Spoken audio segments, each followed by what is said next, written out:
Hi, I'm Greg Fryer from Beryl Dana. We're thrilled to sponsor the Chamber's 161st Annual Community Leadership Awards.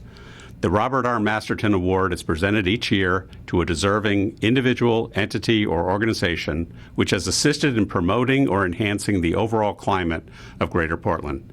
Fittingly, this year's recipients are my friends Don Gooding and Jess Knox, who have helped spark a level of entrepreneurial activity in Maine that will redound to our benefit in the future. It means a ton to me because there are so many people working so many long hours above and beyond their regular work that are so passionate about this state.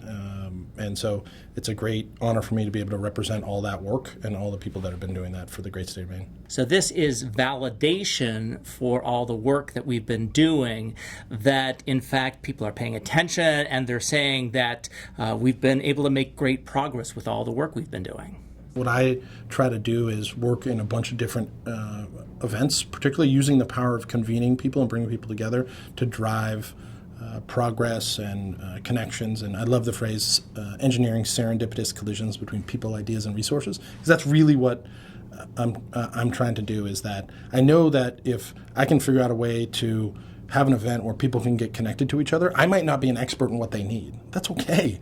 But if I can get two people who might be able to get together and do some work together or grow some product, that's what is progress for me. We're seeing events that are bringing together a community of people that want to support them, sometimes by working for them, sometimes by buying their products. So there's this growing consensus that entrepreneurship and innovation is really a big part of the future of Maine. Innovation and the idea of reaching for the stars is something that is instilled in us when we're very, very young and somehow occasionally gets stamped out as we get older. When my 3.5-year-old gets up in the morning, I don't say, hey, I hope you reach for 4th place today. I say, reach for the stars. You can't buy anything at Toys R Us that says, try to be mediocre today.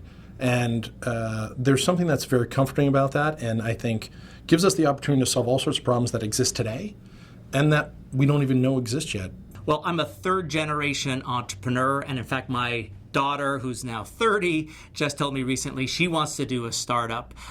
So I've got entrepreneurship in my blood. I've been both a venture capitalist in the technology world as well as an entrepreneur in a cappella music, of all things. So I really enjoy hanging out with entrepreneurs because of the energy, the vision, and the optimistic viewpoint that we all have.